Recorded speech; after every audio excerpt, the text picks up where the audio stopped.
as you do all the time, if there's something anybody wants to ask, please, this is the time to do so.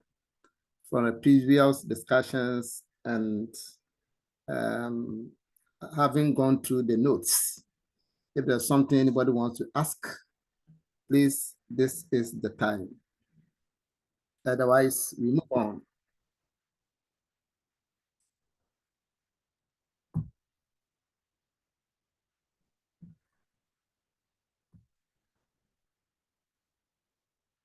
All right. So you've done all the discussions on how to get proper quality sample. All right. I'm sure a lot of things that we may be doing already, we can now do it better. Those who have not started to, I think you can also start on a very good note, making sure that you are doing exactly what is required of you. All right. So now you've got your sample, and now what must we do? So we have what we call conventional or routinely. All right. So routinely means those things that is normally required that it ought to be done. There are a lot of things that may not fall under the routine analysis. Okay.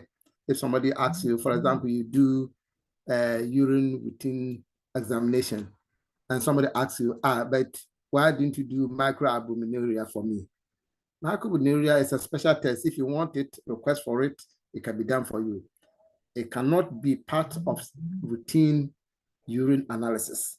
Even if you have, some people have some automated machines that can do the microalbuminuria, but you can take it off because it comes as an extra cost. All right. So if the person actually needs the microalbuminuria, it should be requested as a special test and not as part of routine. So I'm just saying that there are certain tests that fall under semen analysis. There are certain tests that ought to be requested specially or specifically if the person wants it.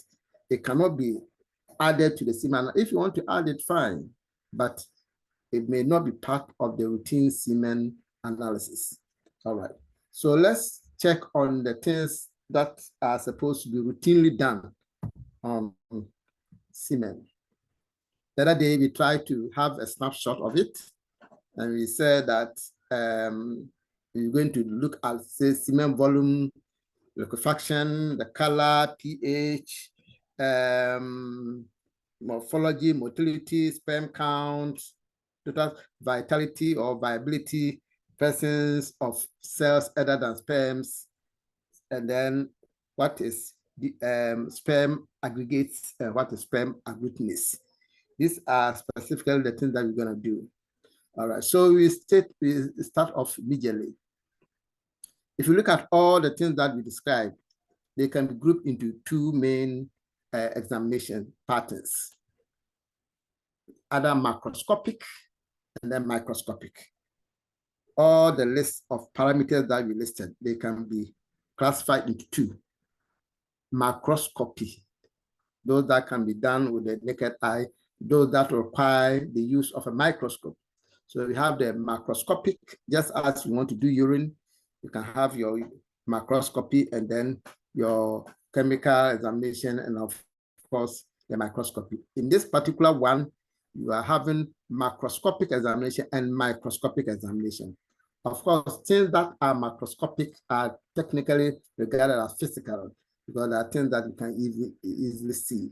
So macroscopy or microscopic examination is the same as physical examinations anywhere, whether it is for urine or for semen or even for stool. Okay, right. So a laboratory may choose to add or subtract some parameters depending on availability of resources in performing the assays. What it means that all the things that we described, some labs can add some more, all right, to it. Some labs can decide to take some aspect off if they think that they don't have the capacity to do it, if they think that it doesn't add or subtract too much of a value to the results. All right. But we are going to go through all of them one by one And then as you do them in your labs, you decide to add or to subtract. Okay. All right. So the macroscopy, the physical examination, they include gelation or coagulation. They include liquefaction or decoagulation. All right, we explain all of them. They include viscosity, they include appearance or color, they include volume, they include pH, they include odor. So these are basically the things that will fall under macroscopic examination. All right, so we're going to do with that. All right. And by the grace of God, I'm hoping, trusting that we'll be able to do all these things by Sunday. That's why we are starting today, Wednesday. Normally we start on Thursdays and finish on, is it Saturdays? Yes, Saturdays. So we're starting today, and hopefully by Saturday we should be able to finish with all that. And then let me add here, I'm sorry, I should have done this before this time. By tomorrow 5 o'clock, as has been put on the platform by your class prefect, we're going to now assess the information that we've gotten with respect to the practicals, and then we decide to make a date. If majority says that it should be next week, we'll do it. If majority says it should be sometime after January, we will do as the majority will say. All right. Somebody was asking, what about the YouTube?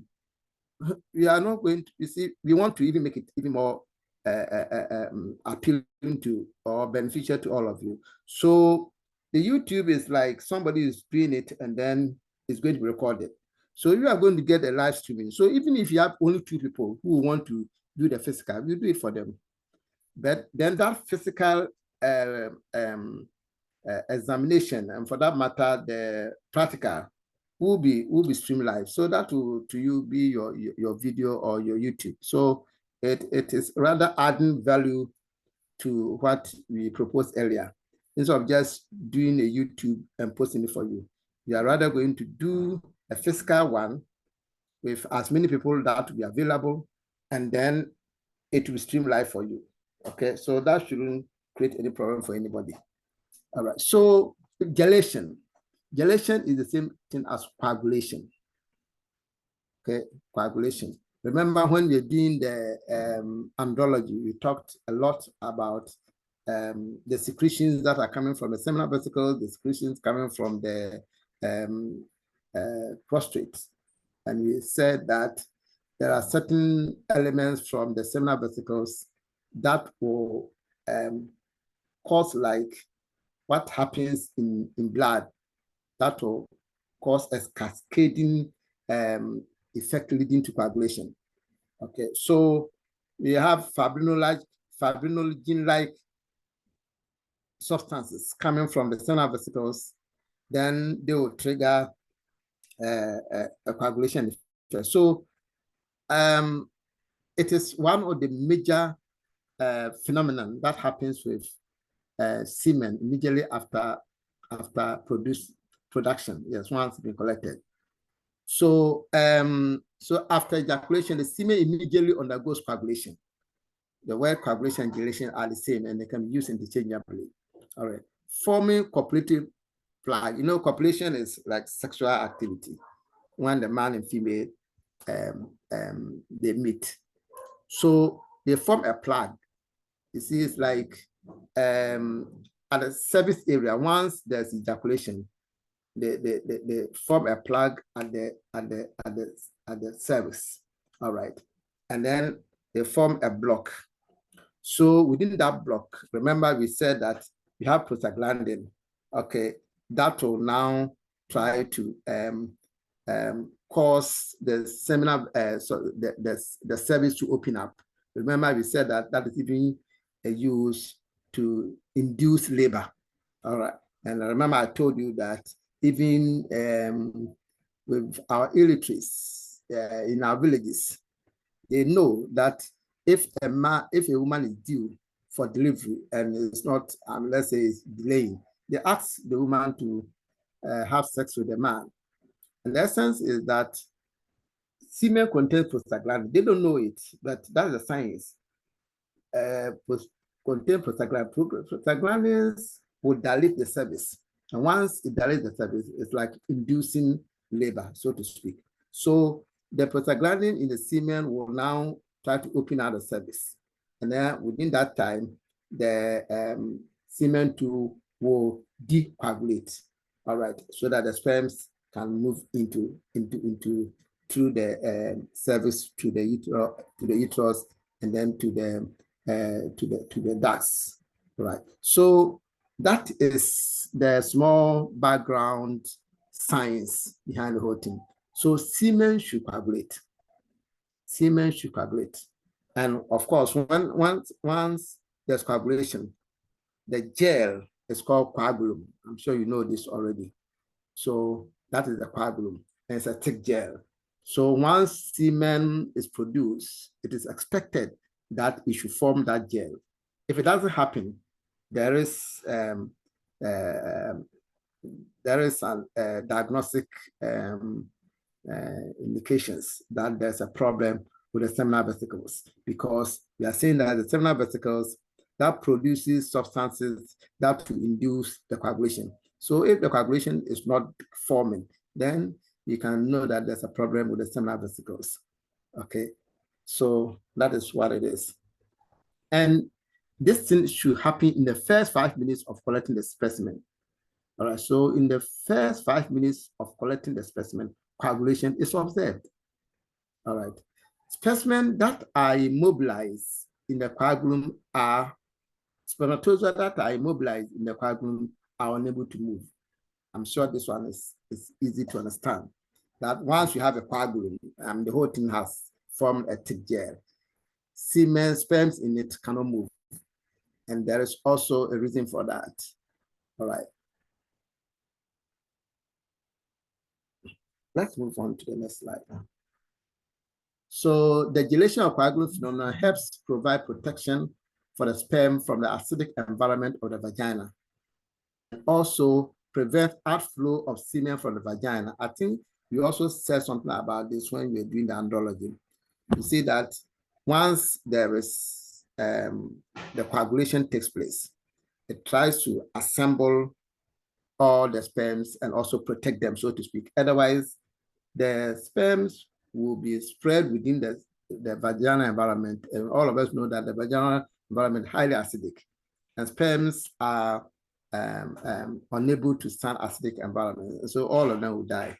But once they are congealed, and for that matter, they form that thick gel, then they'll be protected, especially those that are within the gel, they'll be all protected. Okay. And then to avoid this thing from spreading. Now, the coagulation usually lasts for up to 15 to 30 minutes. So the coagulation is expected to take place from 5 minutes. The next 15 minutes, it should undergo another phenomenon or another process, which we're going to talk later. All right. So maximum up to 30 minutes, the coagulation should have been completed. All right. To observe semen coagulation, the sample should be collected in a place at the laboratory. I'm sure you know this already. Let's move to the next slide. You understand? All right. Okay.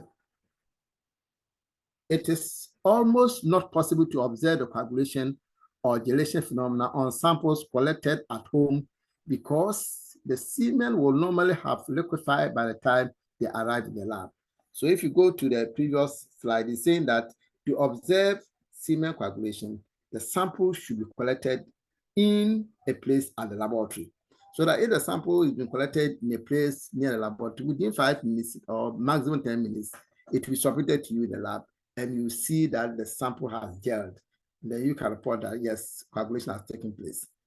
Now, however, if the sample is collected from the house, I'm sure that most of the time they will reach the lab after 30 minutes.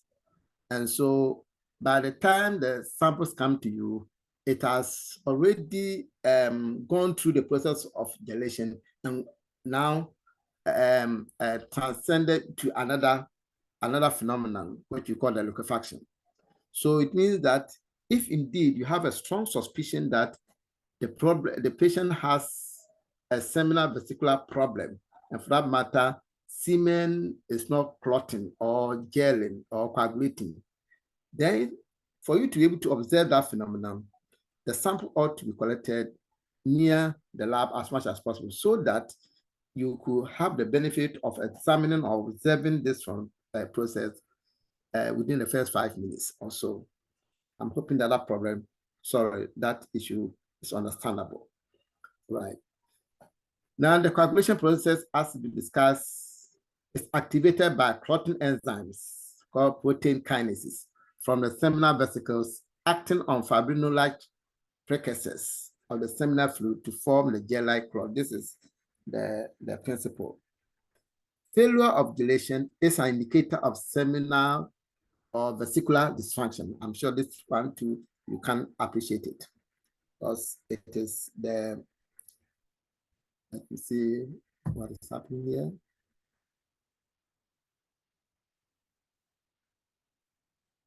Most samples are not, yes. So most samples are not collected in the lab. So what I'm saying, that's why we say that it is the reason why most of the time the phenomenon of gelation or coagulation, many people don't even know that the sample will have gelled before being liquid.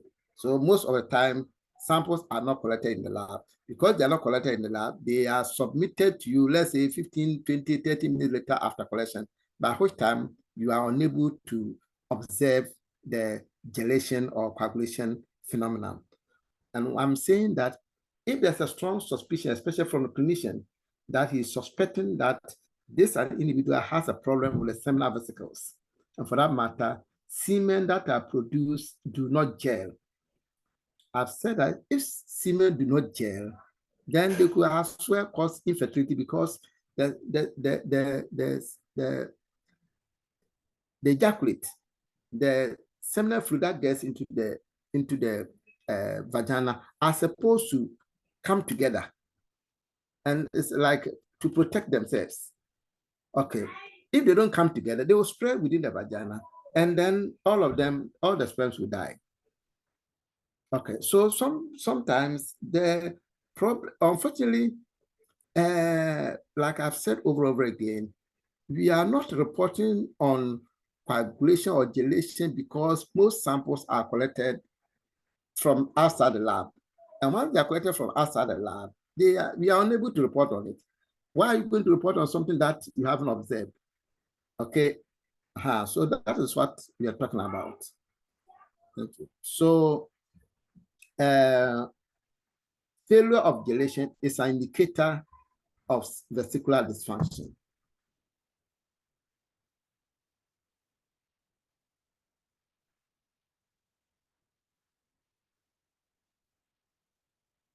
All right. So that's why all of us are going through this course so that we will be able to serve our patients better. And all some of these things can also occur within the preparatory stages. We know that we've seen that semen should be collected purely on appointment basis. The reason for appointment is to be able to now also educate the patient, give all the necessary information to the patient to be able to deliver quality sample to you. And all these things could include, you can ask the patient that, oh, after collecting the sample, you could also observe, especially after 5 minutes, if the sample is forming like a clot. If he's not seeing anything like that, when it comes to you, he can report to you. Okay. Now, but sometimes you don't have to believe or you don't have to take what the patient have told you to make your report. Okay, because he doesn't have the technical experience of what is gelling or what is coagulation. Okay, you may have told him, but so in that case, if there is that strong suspicion, especially sometimes semen is collected, it is brought to you within 10 minutes.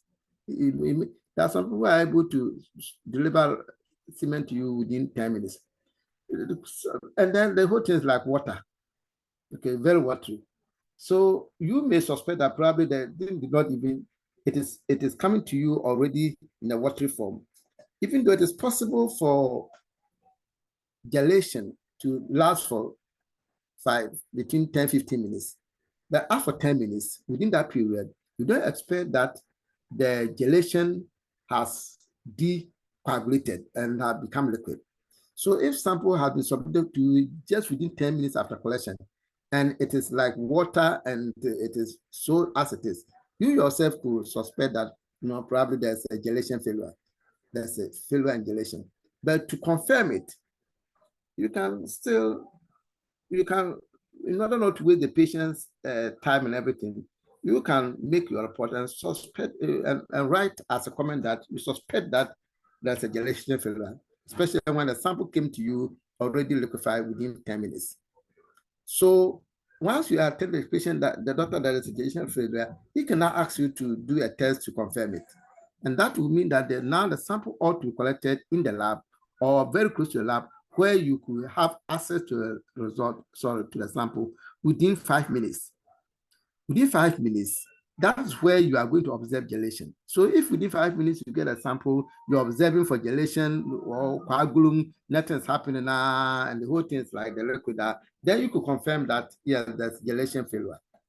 Once there's gelation failure, this person, even if he has 10 million, 100 million sperms in it, none of them, they cannot cause, they can still lead to infertility because the sperms will get there and they'll all be overwhelmed by the vaginal acidity.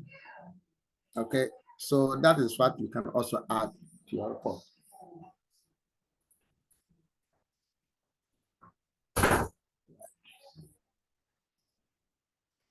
So that is about the coagulation, all right, or gelation, or clotting, if you like.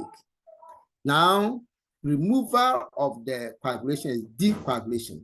Remember, we said a lot about prefixes like removal.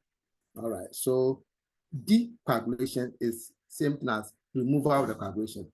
So if you remove the coagulation, what has happened? Then the specimen become liquefied.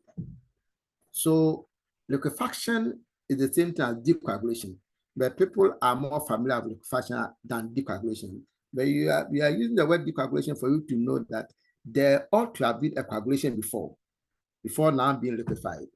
And so if the thing has coagulated and it has now turned to be liquid, then a process has taken place, and that process is decoagulation, removal of the coagulation. And now once it has decoagulated, it has turned into a liquid form. So liquefaction is the expression for decoagulation. So the liquefaction is the process when the thick gel, which we talked about as the coagulum, appearance of the semen is broken to become more of a liquid. Okay, that's a simple explanation for liquefaction.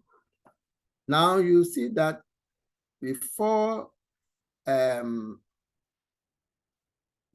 coagulum will now break down, then there should be a lysis, okay, a lytic enzyme, okay, and this lytic enzyme actually proteolytic, breaking down the proteins, okay. Now you know that we talk about fibrinogen, and fibrinogens are all types of proteins.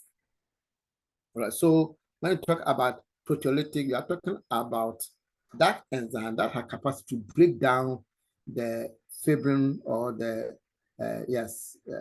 fibrin which has been formed. So now you are more becoming proteolytic is generalized, but if you say fibrinolysin, you are talking about the fibrin which was formed and then the enzyme which broke it down. So fibrinolysin. All right, so that makes it's very easy to remember all these things. And you know that for fibrin is the fibrin which will form the clot in the blood clot, in the fibrin which is thread-like, which will now entangle the vessels to give you the blood clot. So over here, you're also talking about fibrin, which is thread-like material which forms within the semen. All right. So for it to now become liquefied, then it means that this fibrin ought to be broken down, and that's fibrinolyzing.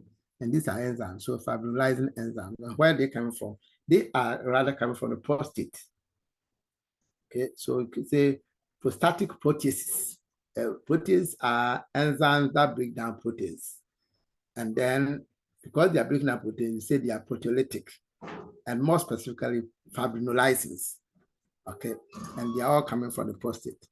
So then from here, you can also appreciate that then if there is failure of the coagulum to also break down, then here you can also consider the fact that then the problem could be coming from the prostate.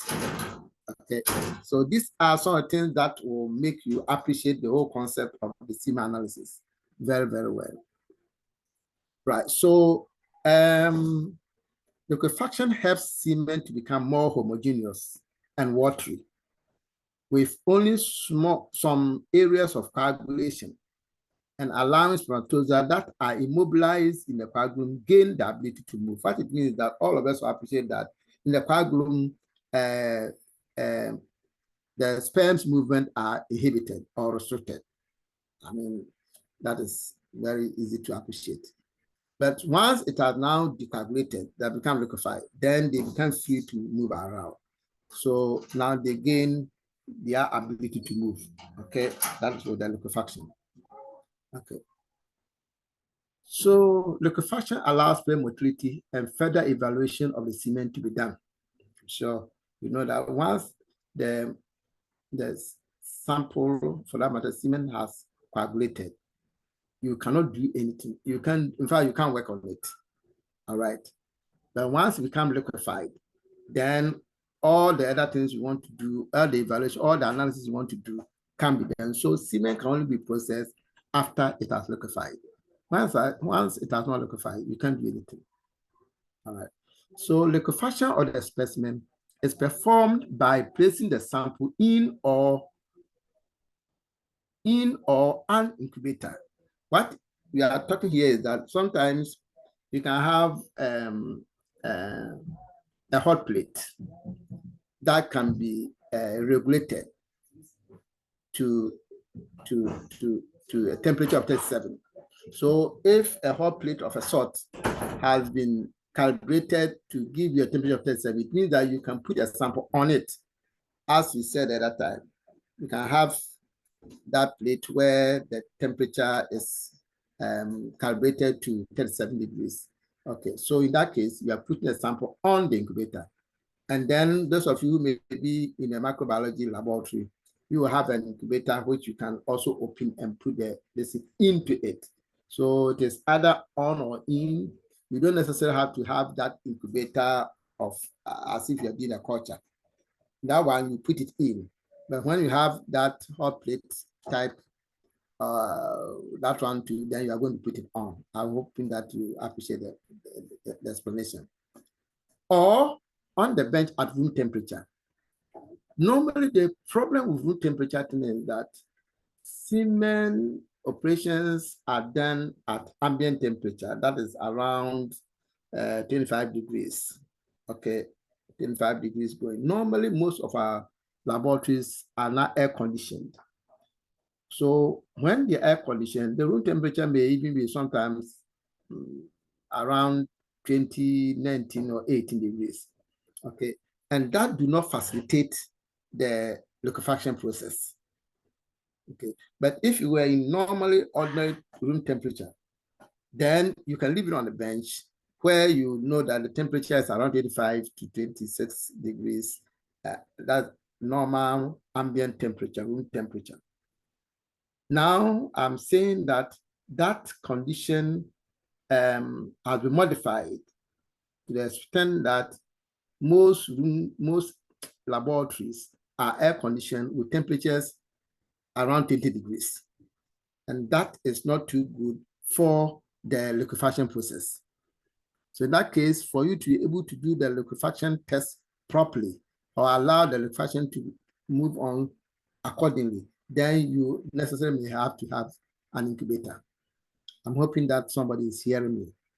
it would have been normal to put the sample on the bench. If you receive it, put it on the bench, allow it to liquefy. Liquefaction is facilitated at ambient temperature, which is around 25 degrees. Unfortunately, most rooms are no longer 25 degrees. And so that could also compromise the liquefaction process. All right, thank you. Normal liquefaction time is between 20 and 30 degrees. Sorry, 20 and 30 minutes after collection. But can take up to 60 minutes. What it means is that normally we expect the liquefaction to be complete. When it's liquefaction complete, now it is turning from the coagulation, the coagulum, to becoming more of a liquid. Now this should take between 20 to 30 minutes to do so. Now it is not abnormal once it is up to 1 hour. It is not abnormal. So therefore, liquefaction within 60 minutes is still regarded as within normal range. I'm hoping that somebody is listening. That don't make it categorical that liquefaction should be completed within 30 minutes. Okay. Now, if that is that you get it that way, fine. So good. If you don't get it and then it gets completed within 1 hour, which is 60 minutes, please don't report as abnormal. It is still within normal range. Okay. Now, so the question is, so what time is abnormal? You get there. You get there. When liquefaction is not complete within 30 minutes, the sample is left on the bench and then examined intermittently to check for completion of liquefaction. What it means is that you expect that within 30 minutes, it will have liquefied. So the first 30 minutes, you look at it, it is not liquefied. When it is not liquefied, you get a lot of mucus strands or streaks in it. You yourself, you see that there are some clumps in it, and therefore it is not liquefied. Now, if after 30 minutes, it is not liquefied, what it means is that you have to be looking at it more regularly. So after the next 10 minutes or so, you want to go and look at it. You'll be looking at it intermittently until it gets to 1 hour. I don't want you to wait for 30 minutes and then wait until the next 1 hour, David. So 30 minutes, the first 30 minutes, look at it. If it is, sometimes the sample comes to you already when the patient is already around 45 minutes or even to 1 hour. You remember that most of the time, you don't expect patients to submit the sample, those who have been collected from the house. You don't expect them to submit to you after 1 hour. Okay, so it is all this one just to make sure that, if within 1 hour they send to you and the thing's already liquefied, you can't say that it was 30 minutes or 30, so that is why we give allowance for up to 1 hour. Okay, so within 1 hour it came to you liquefied.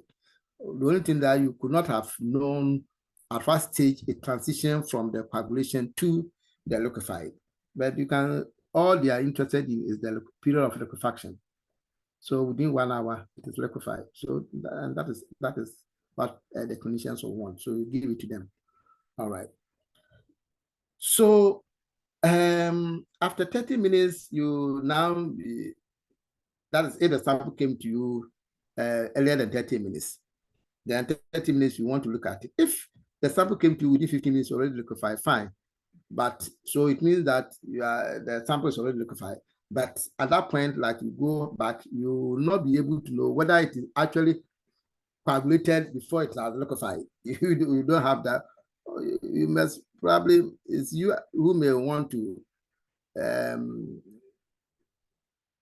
suspect that this sample probably did not even coagulate in the first place at all. But that is none of your business for now.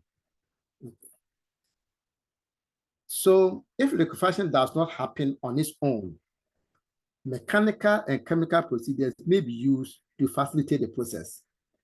But this can also affect the composition of the seminal plasma, sperm motility, and morphology. What it means is that sometimes, and the next slide will tell you at what point to now want to facilitate.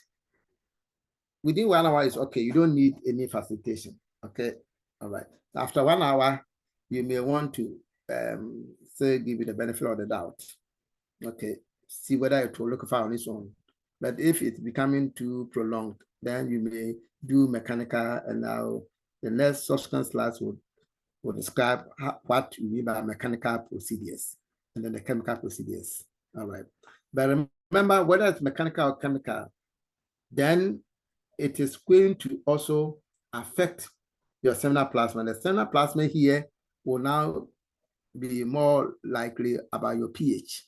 So the pH is going to be compromised. Okay. And then sperm motility, because even if it's mechanical, you shake the thing, you'll be shaking, and then some of the sperms may lose their tail, some of the sperms may even, and then morphology, all of them will be affected. Okay, so you will wish that the liquefaction ought to have taken place on its own, but if it doesn't, meanwhile, if it doesn't also liquefy, you cannot proceed to do the other analysis. So you'll be forced to use other means to get it liquefied. And we are saying that those other means that we are going to use could compromise other parameters. I'm sure you understand it. Good. A normal semen liquefaction serves as an indicator of normal prostate function. I'm sure this one you understand, because you're saying that it is the prostatic protease or the fibrinolysis from the prostate that will cause the liquefaction. So if sample is liquefying normally, then it means that it gives you a good picture that the prostate is working very well.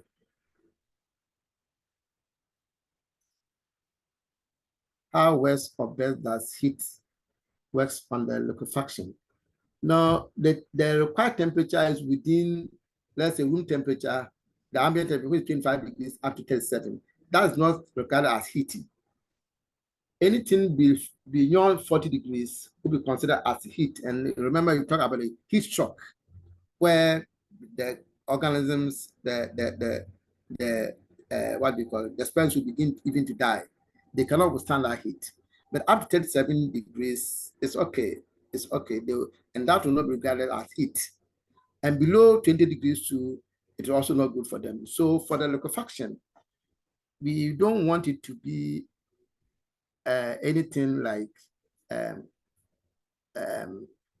a cool environment or in a hot environment, not.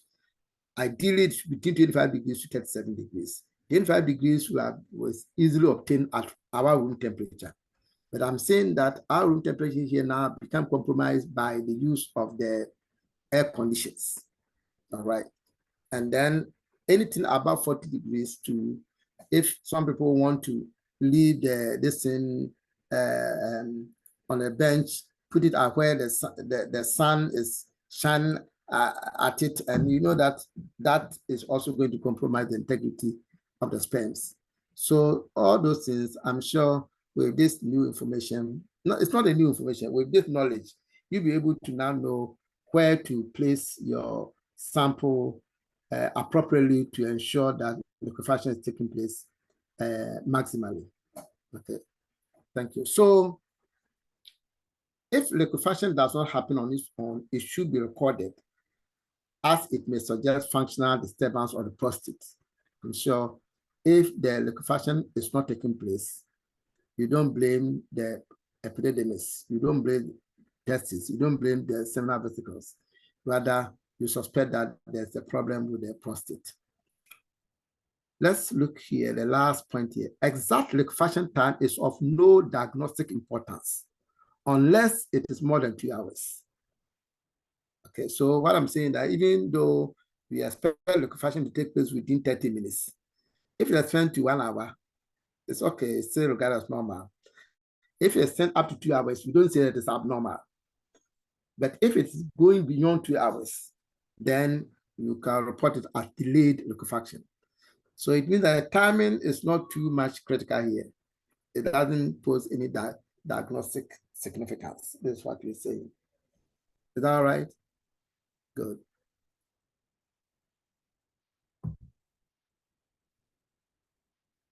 So how do you know that the liquefaction has completed?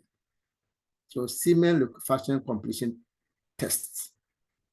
Completion of liquefaction is assessed by aspirating a small volume of semen into a pasta pipette and then observe the relative ease with which the sample drops from the pipette.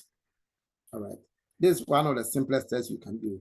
So you want to know whether the sample has liquefied. So just take a pipette, one of our normal plastic pasta pipettes. You just aspirate the semen and then try to deliver it in drops. Okay. If it is able to deliver in drop, then it means that it has liquefied. Sometimes you want to deliver it in drops, so you see that the whole thing is forming a long string, then it means that liquefaction is not complete. Okay. So liquefaction is not complete if any length of thread is observed while dropping the semen. I'm sure the point is clear here. So the sample if has been delivered to you after 1 hour, you think that it is liquefied.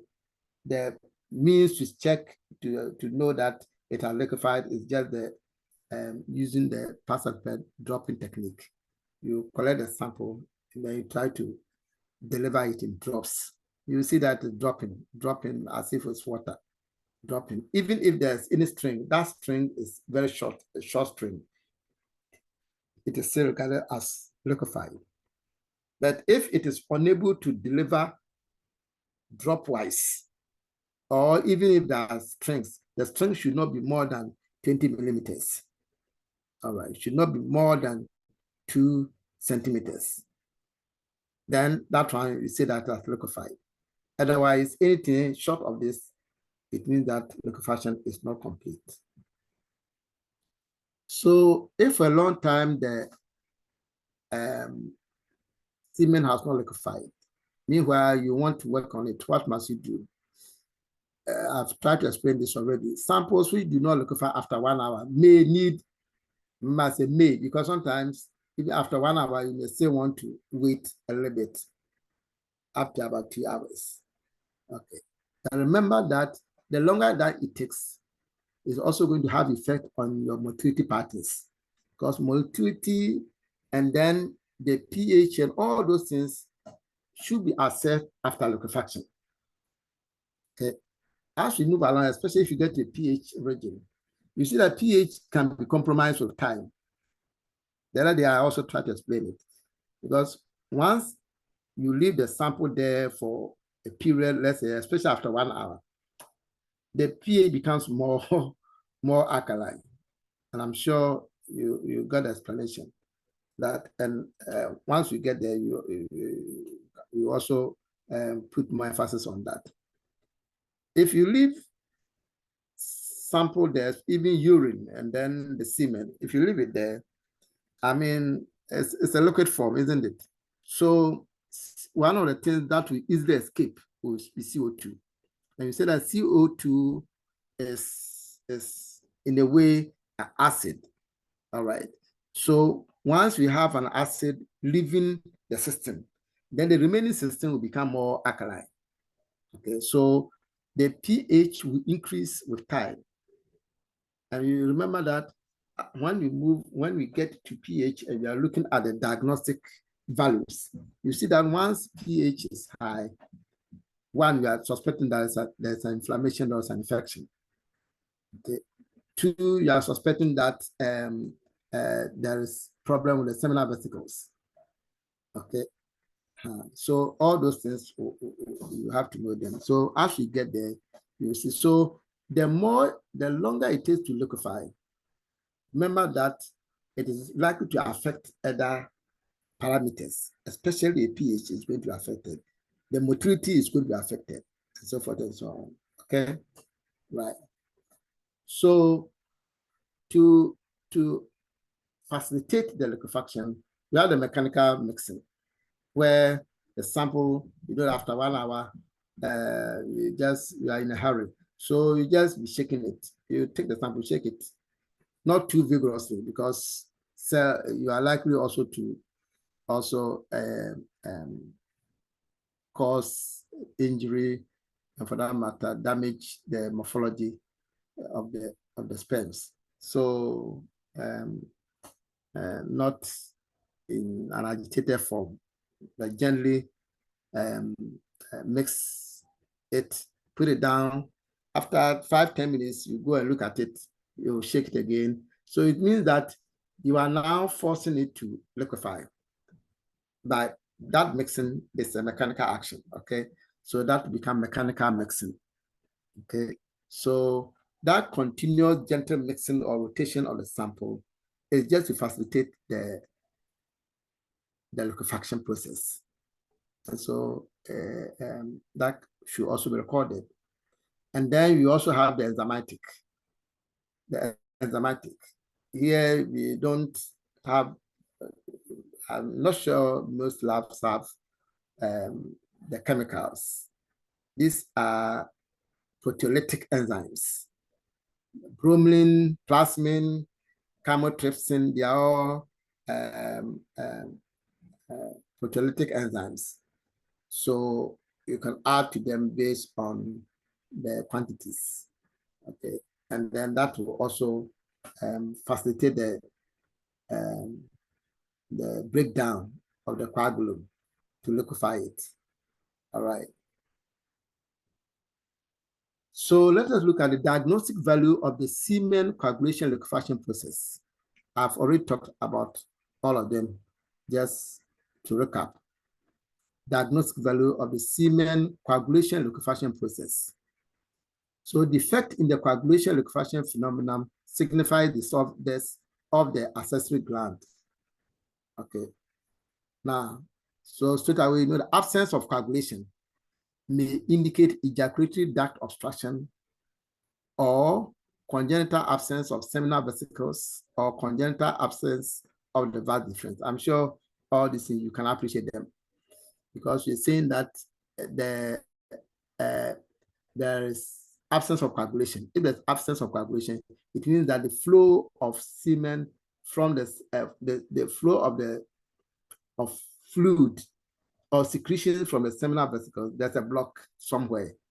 Okay, and you know that from the seminal vesicles, there's a duct which will meet the vas deferens, the ampulla or the vas deferens, to form what we call the ejaculatory duct. Okay, so and the ejaculatory duct is also one of the areas that are susceptible to blockage.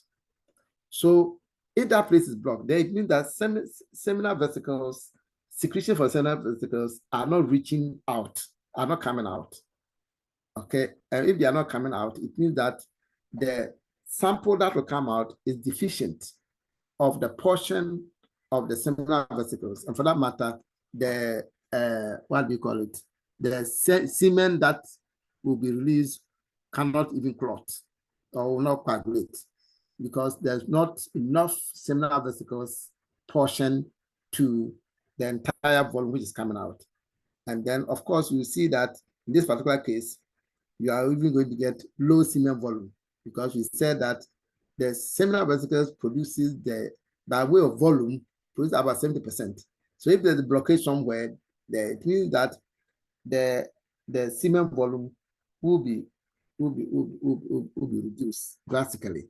And that could account for why the semen is also not clotting. All right. So once you understand the concept and principles, you see that this thing becomes very, very easy to comprehend and to appreciate. All right. So that's about the coagulation. Then the liquefaction. Failure to liquefy usually suggests prostatic dysfunction. We said this over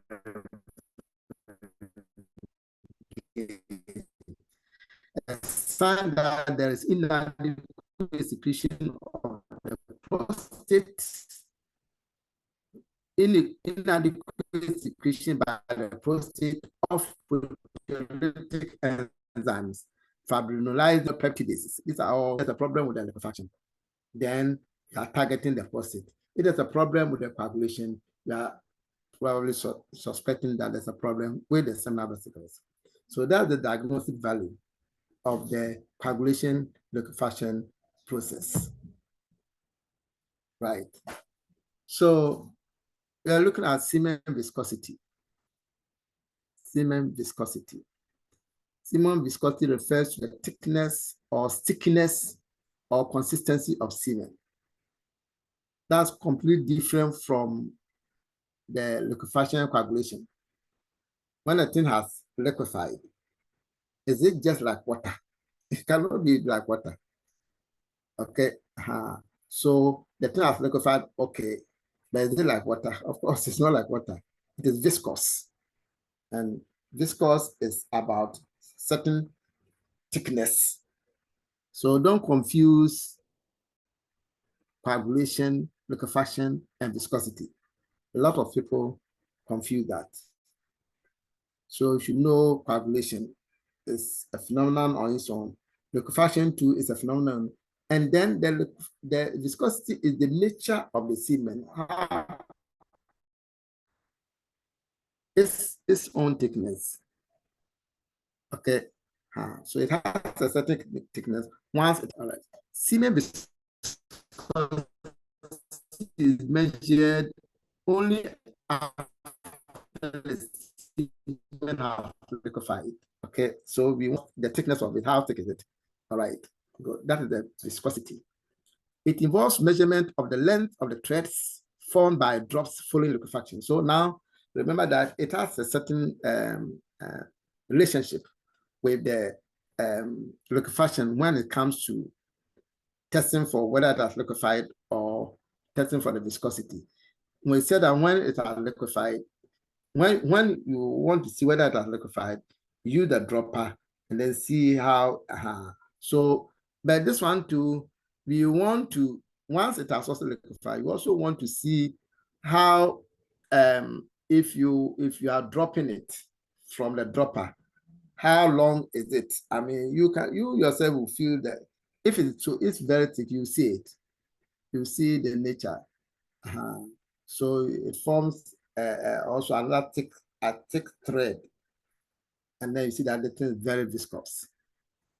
If it is not that viscous, forms a very thin thread and then it drops. Okay, that's normal viscosity. Threads must break so that a sample can be examined accurately. So if it is highly viscous, and we are going to look at what we mean by hyperviscosity. If it's too viscous, so that could also create a problem with the examination. Meanwhile, it has nothing to do with the liquefaction. Here you say that the thing has already liquefied, yet the thing is also very, very, very thick, viscous. Okay, right. So measurement of semen viscosity. As we said, semen viscosity refers to the thickness or thickness or consistency of the semen. Semen viscosity is measured only after the semen has, I think it's the same slide. Let me check. I think it's the repeat. Oh no, it's not. Just re-emphasizing it. So semen viscosity is measured only after the semen has liquefied. The semen viscosity can be estimated by the following methods. Just as we were talking about the liquefaction. Transfer pipette method, where you take the transfer pipette, the normal transfer pipette, and then you aspirate and then drop it. And once it drips, it leaves the tip of the pipette in droplets. Then you know that it is of normal viscosity. A normal viscous sample leaves the pipette as small discrete drops or form thread less than 2 centimeters after liquefaction. Abnormal consistency, and for that matter, abnormal viscosity is recorded if the drop form a long thread more than 2 centimeters. This is what discussed already. Another method to estimate semen viscosity is the glass rod method. Here, instead of using the transfer pipette, you're only using a glass rod. And then it's like you have some steel or some some liquid. So you are using the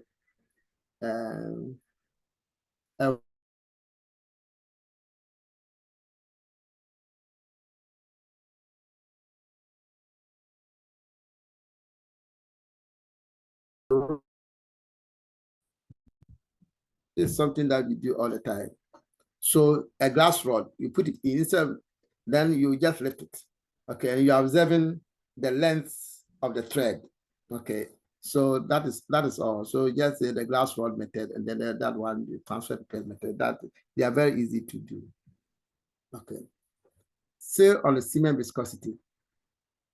Semen viscosity is reported as abnormal if the semen shows no evidence of stranding or form thread less than 2 centimeters. The same thing that you said over and over again.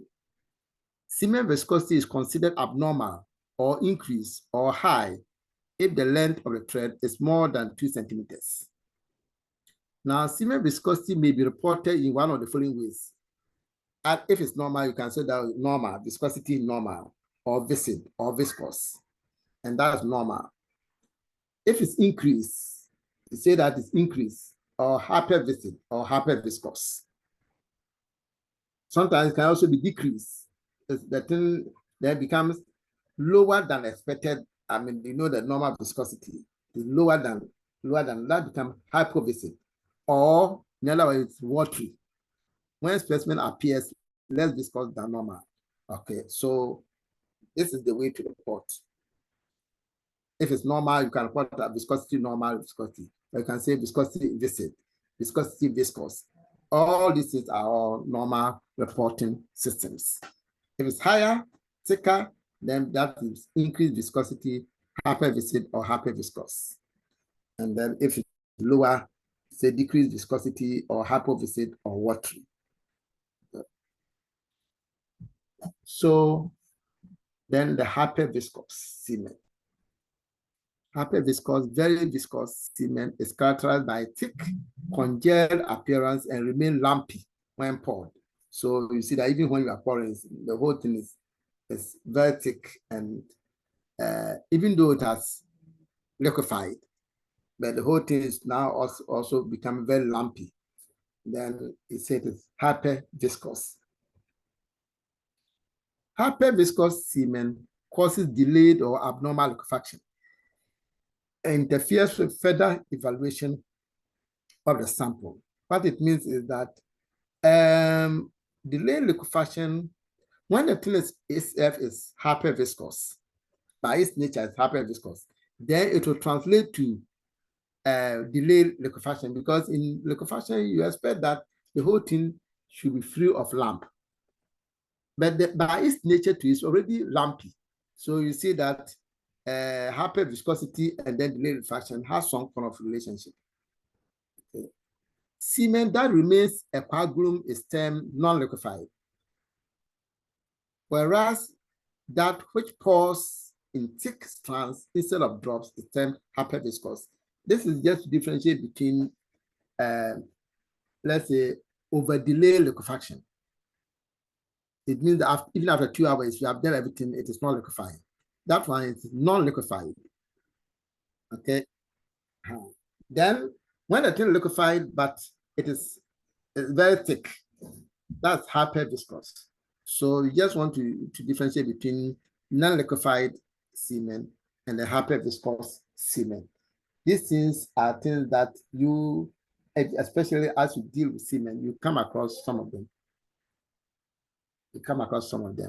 So if after 2 hours the thing is not liquefied, you can write non-liquefied. Sometimes it becomes almost, especially if you don't have bromelain and then chymotrypsin to liquefy it. Sometimes even the ordinary mechanical mixing still will not even make it liquefied. Okay, so in that case, you can write non-liquefied sample. Analysis impossible or difficult to analyze. That's it. All right.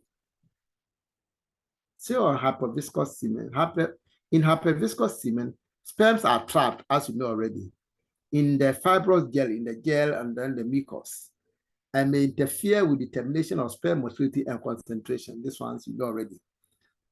Hyperviscous semen, like delayed liquefaction, may indicate prostate dysfunction or prostatic problems. This one too you know already.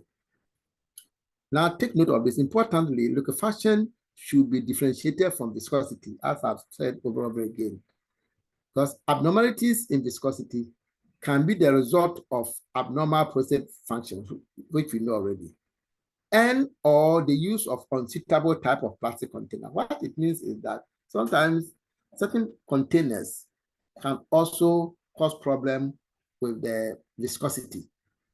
So you should be able to know that as for liquefaction, it is purely a problem with the prostate.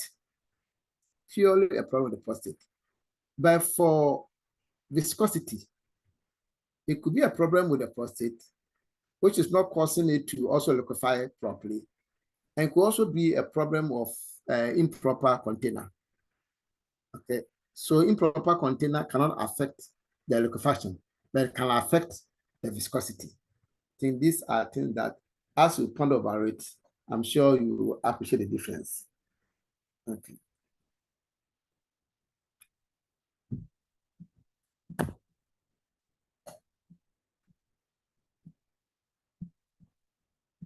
So semen appearance or color. The normal color of semen is grayish white or whitish gray, depending on how you want to report it. If you say grayish white, it's acceptable. If it's whitish gray, it's also acceptable. It may also be yellowish to gray, so it can be yellowish gray or grayish yellowish. What it means, it is normal for semen to have a yellowish tinge, and as you move along, you see what will cause the yellowish tinge and why it is physiologically normal. Semen appearance or color may be influenced by the food we eat, because certain vitamins and medication, so the semen appearance can be influenced by the food we eat, can also be influenced by certain vitamins and medications, and also the duration of the abstinence. So you can look at somebody's semen and you see that it is deep yellow. You can find out whether he's on some medication. Remember that before the sample collection, you have taken the patient through all the preparations, and then you have recommended that if it's on any medication, you should stop it. But sometimes some medications will take a long time to leave the body, and therefore they have capacity to also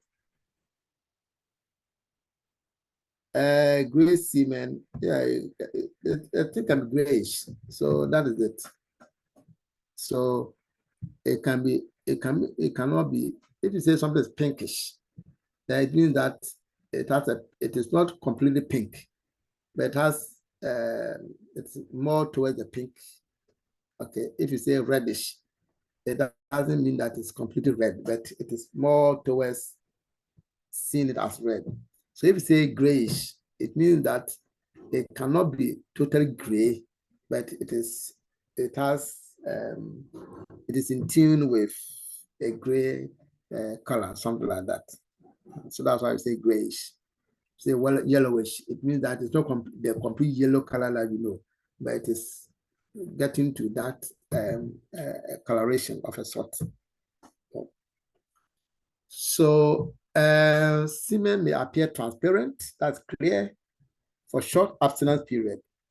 So somebody may present semen, then it looks very clear. All right. Then the things to suspect is that either the abstinence period is very short, especially if less than 48 hours, or if the sperm concentration is too low, if there are no sperms in it, or very low sperms in it, the semen will look at it and you yourself will know that this semen there, if I can't so other than lack of sperm ejaculate, that is as a spermic or very, very low sperm count, or the abstinence. Remember that when we're dealing with the preparation, we talk about abstinence. Abstinence, if it is lower than expected, it can affect the sperm count. Okay, so you see that if the patients bring in some semen, just the appearance alone, for example, the color alone will give you an indication whether you are likely to get a high count or a low count. If the sample is too transparent, remember The first one is transparent. If it's too transparent, it may indicate the presence of white blood cells. Because now white blood cells, as the name implies, if it's too much white, you are going to have it, it will impact whitish color to the semen, and then you see it as very, very too transparent. And the presence of white blood cells in semen is leukocytospermia, leukocytes in the sperms, or pyospermia. Pyospermia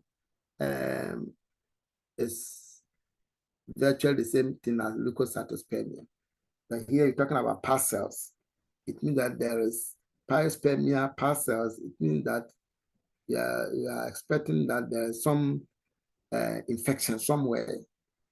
Even though leukocytospermia is also there's an infection, but pyospermia, we're talking about sporadic infection, an infection that produces a lot of particles. In that case, if the particles are too many, it doesn't become rather transparent, it becomes rather dirty yellow of a sort.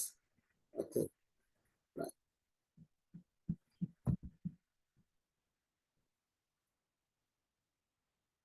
Physiologic yellowish tinge. Physiologic, when it says something physiologic, it means that is normal. Okay, normal physiological activity.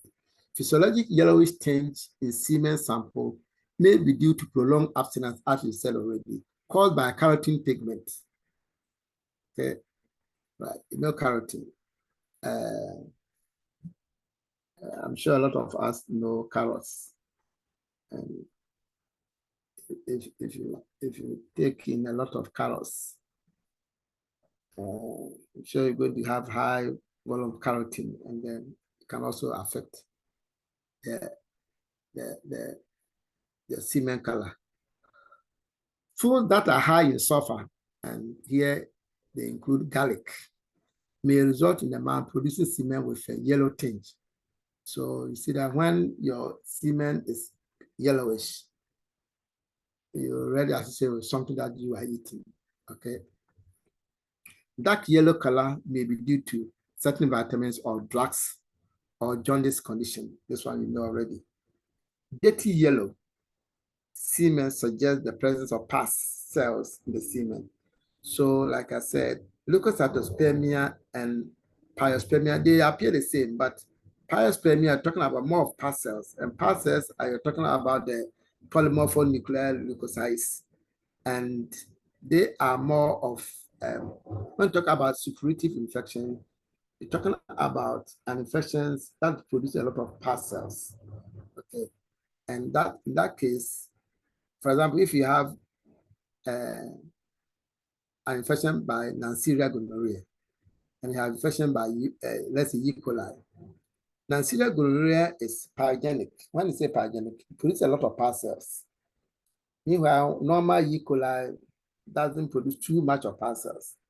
So if you are seeing a lot of past cells in the urine, especially where there's also no bacterial growth, you could suspect that there's Neisseria. Why? Because Neisseria produces a lot of past cells.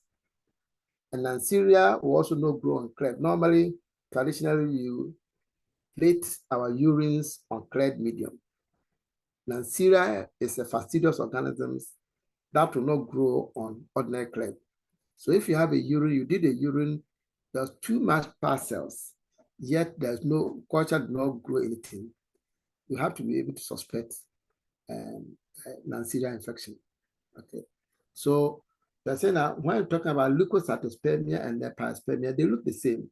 The pyospermia is coming from past cells, and leukocytes is also leukocytes. And here, leukocytes could even be lymphocytes. It could even be eosinophils. Any of the past cells is leukocytes. But pyospermia, talking about past cells, in past cells, we're talking about the polymorphs, polymorphonuclear leukocytes. These are the granulocytes, and for that matter, the neutrophils. So you see that you are being specific with the pyospermia, even though, as I've said over and over again, pyospermia and the leukocytospermia, we could use them interchangeably. If you want to be very critical, you see that pyospermia, you are saying that they are past cells. And if they are past cells, they are polymorphonucleus. And if they are polymorphic nucleus, they are coming from some suppurative infection, okay, as opposed to ordinary leukocytes, which could also be any form of the white cells. Okay. Then pathological, we're talking about the yellow tinting and stuff like that. That could be physiological, that could be normal. Okay. Then pathologically, when you are seeing the semen being red, if semen is red, of course, it's due to fresh blood. Semen can be brown. If it's brown, it could be due to old blood. Okay. Or drugs, certain drugs called peridium, to cause this thing to be red. Okay. So pathological discoloration is where you're talking about the color being abnormal, and also as a result of pathology, as a result of disease condition. And so if it is blood, if it is red, if it is brown, if it's jaundice, that's deep yellow, and so forth and so on. If urine could be, if you can also have it, urine contaminating the semen, then you see that the color will not be the normal color that we want. Okay, so these are pathological seminal discoloration or color abnormal colors. Of course, blood-stained semen is termed hemospermia or hematospermia. They are the same thing, which may be due to injury of the male sex organs. If there's an injury anywhere, it could even be some cancer of a sort. If there's anything like that, you can get the blood in your semen. All right. Right. Now the semen volume. Semen volume needs to be measured. All right, you need to measure. It is measured in milliliters, mLs, and can be measured by one of the following methods. Using a disposable graduated pipette. You know that some pipettes, especially transfer pipettes, some of them are graduated. You can see the 0.5, 1, 1.5, and 2 on the same pasta pipette. I'm sure a lot of you may have seen that graduated pasta pipette. So if you have it that way, then it means that once the semen comes to you, you try to aspirate it. You try to aspirate all using your pasta pipette graduated, and then you are just going to estimate the volume. Because sometimes, let's say you have 0.5 mark, 1 mark, 1.5 mark, 2 mark, and then the 3.5. Sometimes in between the 1.5 and then the 2.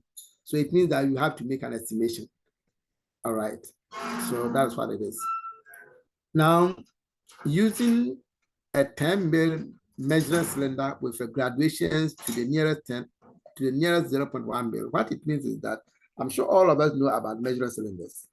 Most times, the measuring cylinder we have in our labs, I'm sure a lot of us know about 50 mils, 100 mils, and then 500 mils and 1,000 mils.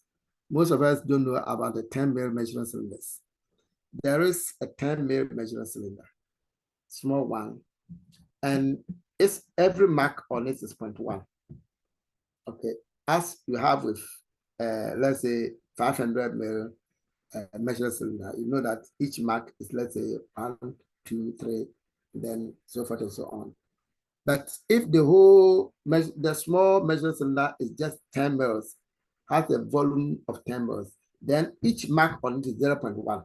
So it means that you can measure, let's say, 3.1 or 1.7 on, because each mark is 0.1.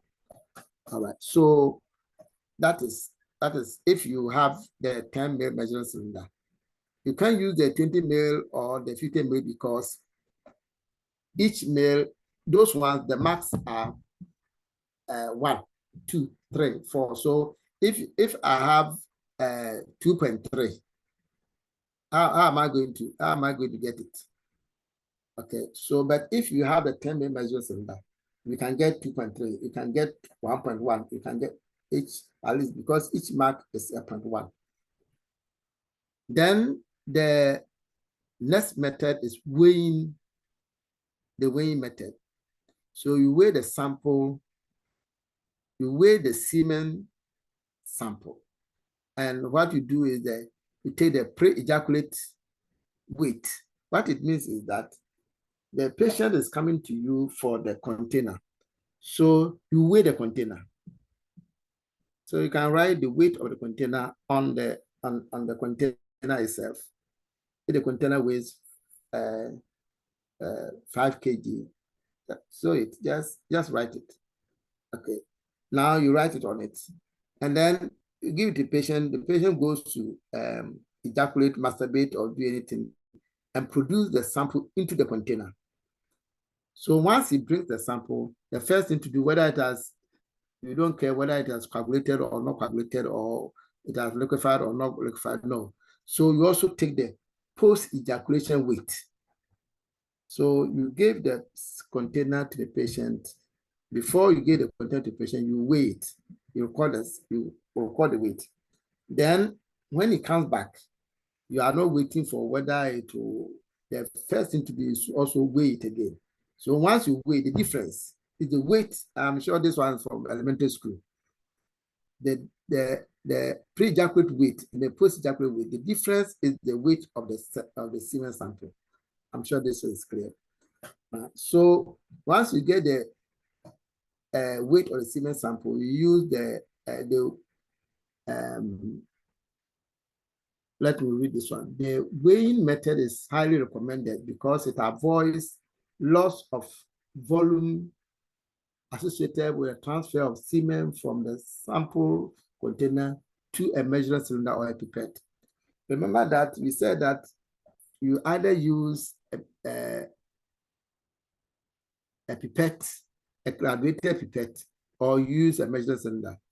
In all of this, you are likely to lose some of the specimen because, for example, if somebody produces, let's say, 6 mils of semen, what we are going to do is that the pipette, I'm sure that the pipette, the one that I've seen, the biggest has 3 mils or so. So it means that you aspirate 3 mils and then put it to another container and then come back to the container which contains the specimen to take the rest and then to measure it. So in all of this, you are likely to lose some of the specimen. The other one too is when you are using the measuring cylinder. In using the measuring cylinder, you are necessarily going to pour the specimen from the container to the measuring cylinder, and there's likely to be loss of the specimen. So these two methods, the pipette and then the measuring cylinders, are subject to losses. Now with the weighing method, you weigh the sample container, give it to the patient produces the sample into it, and then you are weighing it. Okay, so you are only dealing with the weight, and there's no transfer of anything. And so you are getting the entire semen weight being obtained. Once you obtain this, then use the formula of the density of the semen, which is 1 gram per ml.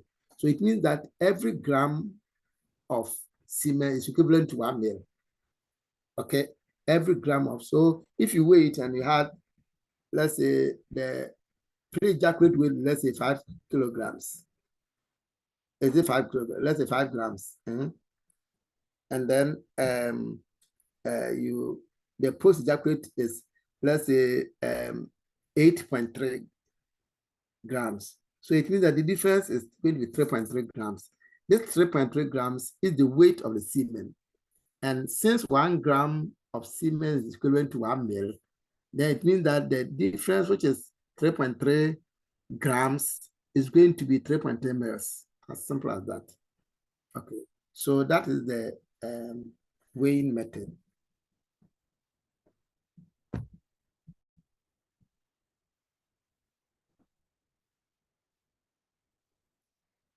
All right, so in measuring the volume, can we use the 10 ml syringe instead of the graduated measuring cylinder? Unfortunately, no, because the syringe, the measurements on this are it's not in 0.1. If you look at the syringe, the graduations on it is 1, 1, 1, 1, 1, 1. So you can have 1, 2, 3, 4, 5, 6, up to 10. So here, with the volumes fractions, 1 decimal point is important because, for example, if you get to the normals, the normal volume, the normal minimum normal volume 1.5.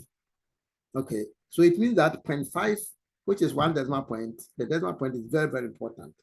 So if you are using a syringe which does not give you the point, the point fractions, then how are you going to measure, let's say 2.3? If somebody's volume is 2.3, how are you going to measure it? You can only get it as 2 and probably try to do some estimations. So it is not appropriate to use the 10 ml syringe. The explanation is that the 10 ml syringe don't have 0.1 markings on it. They have unit 1, 2, 3. I'm hoping that you have understood it. Okay. So the best method, which I recommend strongly to you, is to use the weighing method. Everybody has a weighing scale. For that matter, these days you have electronic weighing balance in your labs. Some of them can even weigh 0.0001. Okay, so if you weigh the container, give it to the patient brings it with a sample, you weigh it again. So you take the difference between the pre-ejaculate weight and the post-ejaculate weight. The difference is the weight of the semen. And then you use the 1 gram per ml ratio.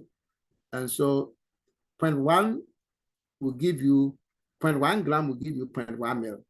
1 gram will give you 1 ml.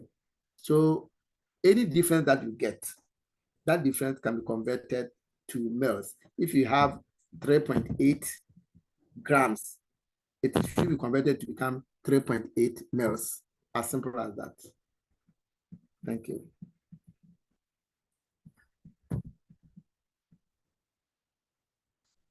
So still on semen volume, normal semen volume per ejaculate is 1.5 to 6 mLs. So anything lower than 1.5 is low. Anything more than 6 mLs is also high. So semen volume less than 1.5 is described as hypospermia. And volume more than 6 mLs is also described as hyperspermia. Okay. Now, like explained here, low ejaculate volume cannot neutralize vaginal acidity. So we said that once the semen volume is low, the coagulum itself, which will be formed, can still be overcome by the vaginal acidity. Okay, so the larger the volume, the more likely is it that once you form a coagulum, a lot of the sperms will be protected from within.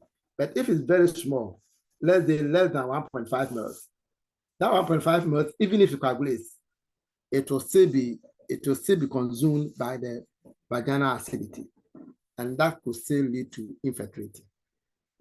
Okay. Let's look at some of the probable causes for low semen volume. When semen volume is low, and in this case, we are talking about less than 1.5 mLs, first and foremost, you should rule out spillage.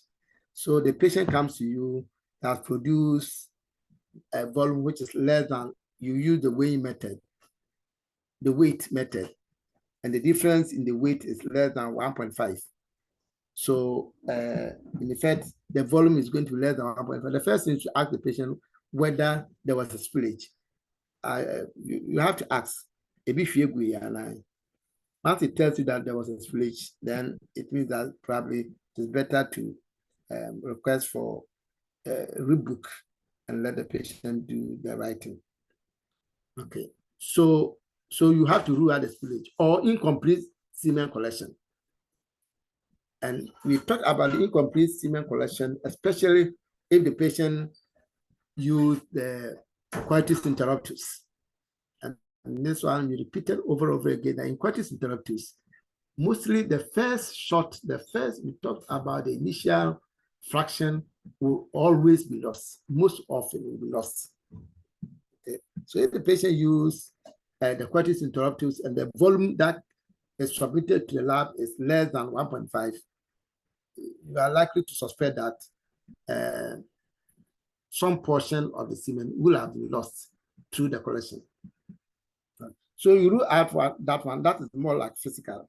You rule out that one first, whether there was spillage or incomplete collection. So that's the first thing to rule out.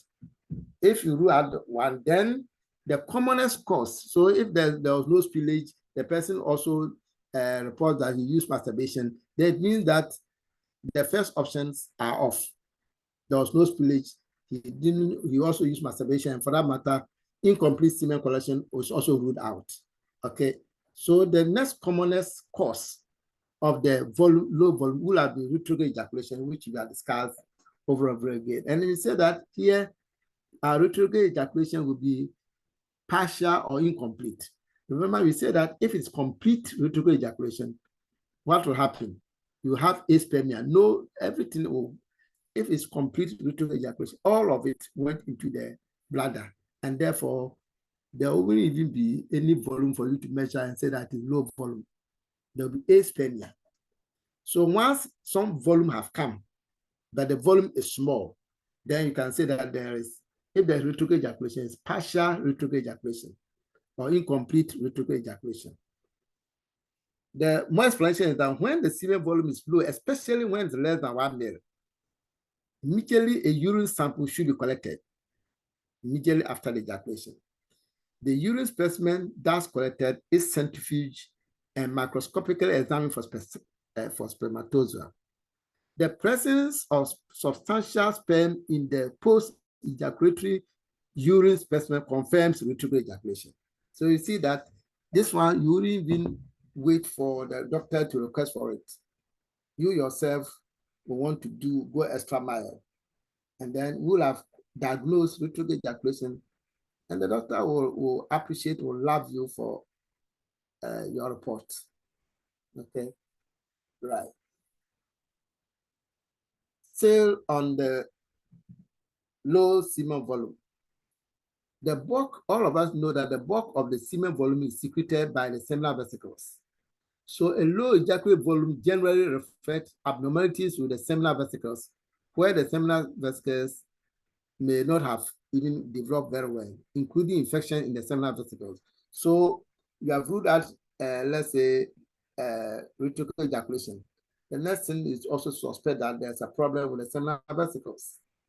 Other vesiculitis, seminal vesicle infection, or if there's even agenesis of the seminal vesicles, where seminal vesicles of that individual have not been very well developed. Okay.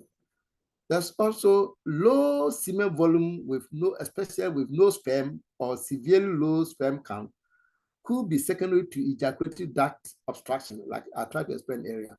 If there's ejaculatory duct obstruction, then the volume, the secretions from the seminal vesicles, which are coming through the ejaculatory duct, will have been blocked. And we know that the seminal vesicles too also contain the highest volume. And so if they have been blocked, then it means that the volume which will be coming essentially will be very, very low. Okay. So that is it. There's also androgen deficiency. Low semen volume may can also occur in men with androgen or testosterone deficiency. Okay, so whenever semen volume is low, I'm sure as scientists, we should be able to figure out what may have happened. Excuse me, let me take in some water. So.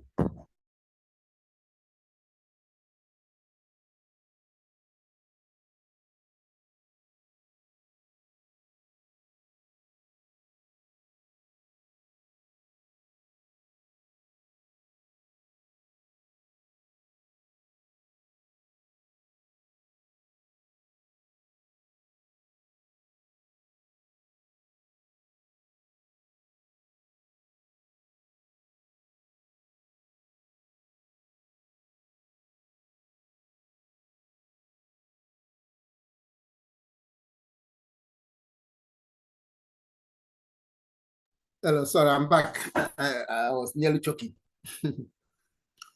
So I think we have dealt extensively with the low semen volume. and you know what to do if the semen volume is low. First and foremost, rule out any possibility of spillage and rule out incomplete collection. That's the first thing. Once that has been ruled out, straight away, one of the commonest, like if somebody has fever, I'm sure one of the commonest causes will have been your malaria, to rule out malaria. So once you have ruled those things out, the next target is to consider rhetoric ejaculation. So you collect urine and then also try to do something. If that is also, it doesn't show anything, then probably you may also want to consider other possible causes, like if there is seminal vesicles, problem, ejaculatory duct obstructions, and so forth and so on.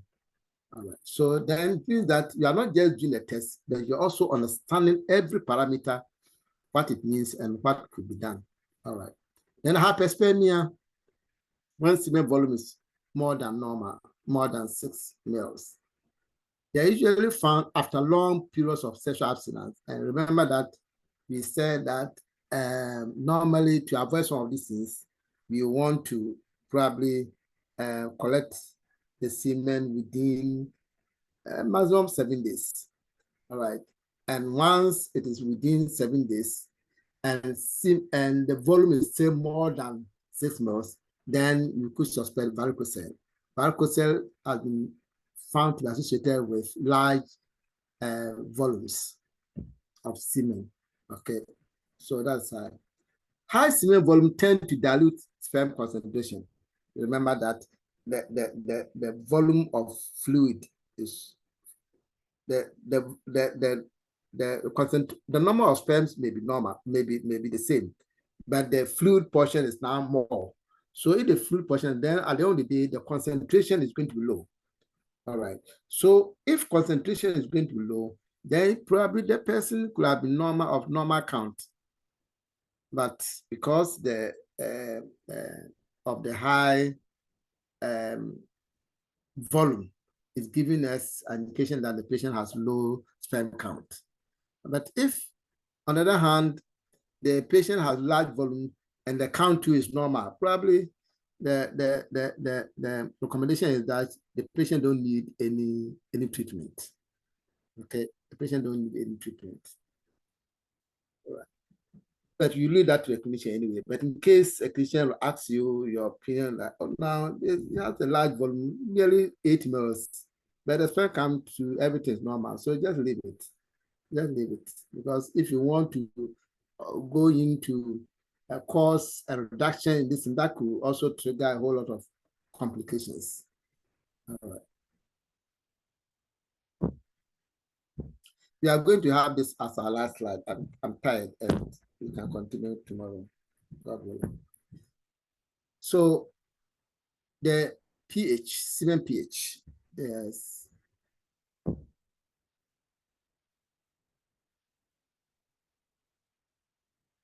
Oh, no, you can't spin it. You can't spin that. You see, you can't spin. If you spin, you are concentrating the sperms. Okay. But concentration is the amount of the salts in that given volume. Okay. So that's concentration. So if the fluid portion is large, it is only going to reduce the concentration. And if the fluid volume too is lower, it's also going to give you a false high concentration. Those are sort of things that are associated with large and low volumes. But you can, as soon as you spin, the whole thing is off gear. As you move along, you talk about when to spin semen to get, and when you get there, you appreciate under what condition you spin urine, because we spin semen, because we said that semen, the fluid portion is seminal plasma, and just like when you have blood, there's plasma, you spin, you can get the cells and then the plasma. Then it means that with semen too, you can spin and get the cells, you can get the plasma. But at what point do you need to spin? Okay, at what point do you talk about that, or when you get there?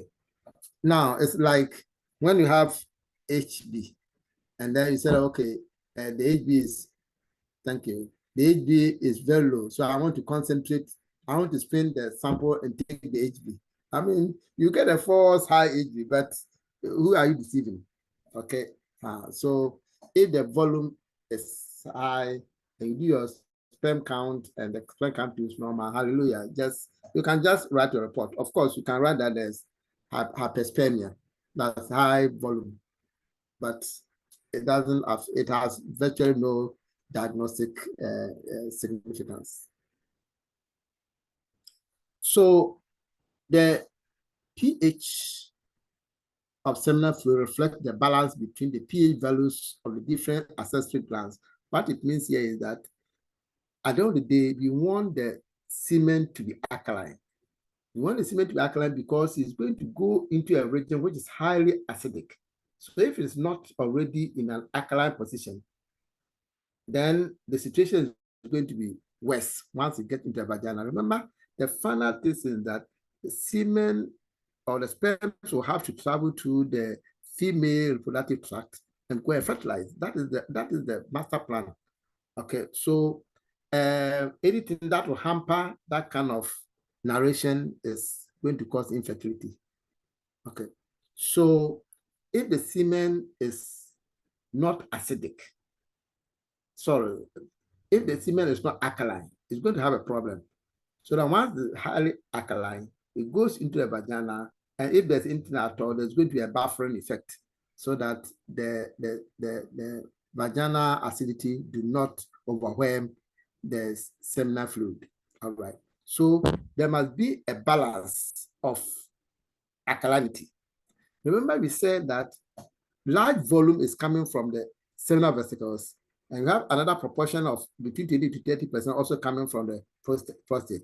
And we said the prostatic secretion is acidic. Remember, if you remember, we talked about the acid phosphatase. And I said that in time before PSA was developed, one of the parameters that was used to assess prostatic function was acid phosphatase.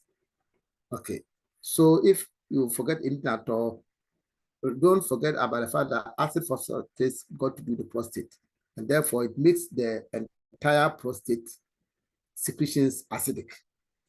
Seminal vesicles have alkaline.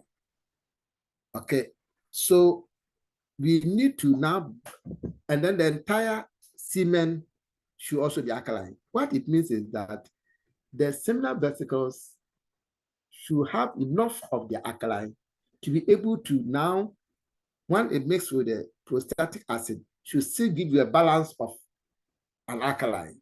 I hope that point is clear. So we have the two major contributors of the prostatic plasma.